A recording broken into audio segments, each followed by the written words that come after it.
Kenapa ya pernyataan dari Bang Fahmi Bahmid, pengacara Nikita Mirzani yang mengatakan bahwa tidak ada tindak pidana pemerasan itu bikin rame? Padahal teman-teman, ada hal yang lebih penting kita sadari bersama. Jadi teman-teman, setelah sidang pembacaan dakwaan, Bang Fahmi Bahmid menyatakan dengan sangat tegas ya bahwa di kasus ini tidak ada unsur pemerasan. Banyak yang langsung membenturkannya dengan pasal 27B ayat 2 Undang-Undang ITE dan pasal 369 ayat 1 KUHP yang disebut oleh jaksa. Tapi mari kita luruskan ya.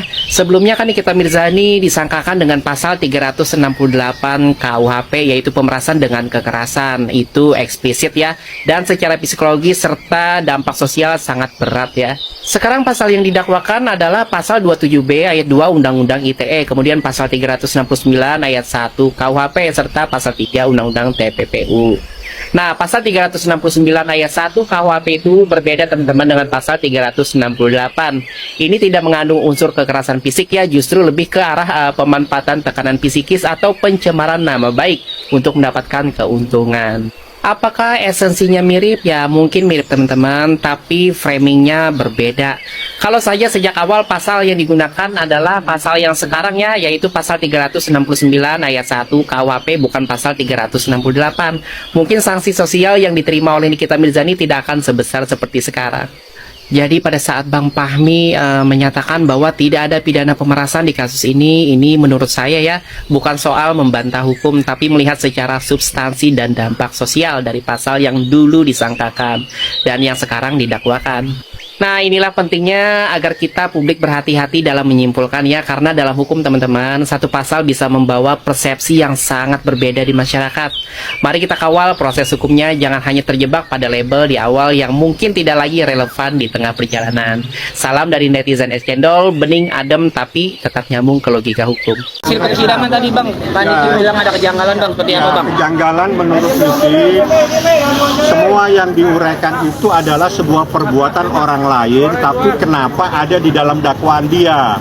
Anda bisa mendengarkan tadi ada beberapa peristiwa dan kejadian itu dilakukan orang lain, tapi ada di dalam dakwaan Niki seolah-olah Niki yang melakukan atau bagian dari persoalan tersebut. Itulah yang menjadi masalah, dan nanti pada persidangan minggu depan kita mengajukan eksepsi. Anda tunggu aja hari Selasa, insya Allah jam 10 saya akan mengajukan eksepsi secara terperinci satu persatu. Yang terpenting, clear tadi dengan adanya pembacaan dakwaan, maka secara sah tidak ada tindak pidana pemerasan. Jadi saya kasih waktu 7 kali 24 jam untuk segera minta maaf kepada Nikita Mirzani. Ya, itu yang saya sampaikan, dan ini permintaan Nikita melakukan pemerasan. Nikita dalam waktu 1x24 jam segera meminta maaf kepada Nikita Mirzani karena selama ini menyatakan Nikita telah melakukan pemerasan, seperti itu ya. Kalau pihak sana tidak mau itu gimana? Urusan nanti, urusan hukum yang akan bekerja ya, karena kalau kita minta supaya minta maaf itu kan urusan moral, tapi kalau tidak mau urusan hukum yang akan berjalan, seperti itu ya. Oke, ada lagi yang mau ditanyakan? Minggu depan eksepsi, Anda tunggu eksepsinya seperti apa saja. Bang, poin apa saja Bang yang menurut ini kita itu bualan Bang tadi Mas? Yang dibilang ada halusinasi, contohnya bahwa terkait dengan orang yang disebutkan tadi itu ada beberapa peristiwa tindakan orang lain tapi ada di dalam dakwaan dia. Makanya Nikita heran, ini yang melakukan orang lain tapi kenapa ada di dakwaan saya? Itu yang dibilang, dan sebagian itu adalah tidak benar. Makanya dikatakan bahwa korban ini halusinasi. Seperti itu tadi bahasanya. Korban itu halusinasi katanya Nikita Mirzani. Bang, tadi disebutkan terkait aliran dana. Ini Nikita sendiri menyikapinya seperti apa Bang? Nanti itu pembuktian, gampang lah itu. Kan Nikita itu bukan orang nggak punya pekerjaan. Dia sekali live itu bisa miliaran, bisa ratusan juta. Nanti saya bisa buktikan, itu urusan kecil lah, membuktikan pekerjaan Niki, penghasilan Niki itu urusan gampang. Yang jelas Niki bukan orang tidak punya pekerjaan. Dia sekali bisa jutaan, bahkan dia dikontrak bisa miliaran.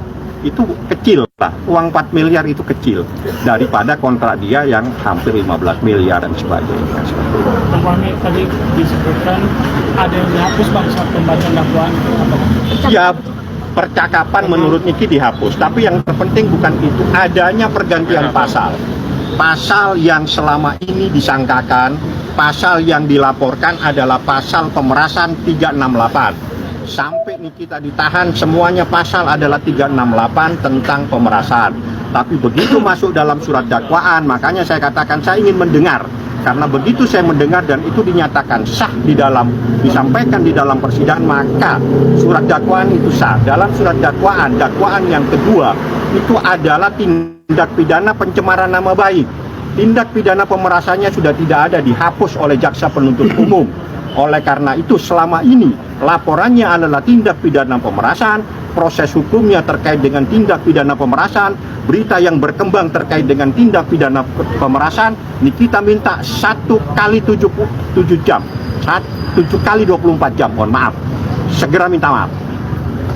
Itu permintaan. Bang, terkait tadi kan disebutkan beberapa pihak ya, ada Dr. O dan Dr. Doktip ini di gugatan sini. Nah, ini menyikapinya seperti apa, Bang? Nanti ada rencananya akan menjadi saksi juga kah? Kalau itu wajib. Kalau mereka yang ada di dalam dakwaan itu berarti orang yang ada dalam berkas.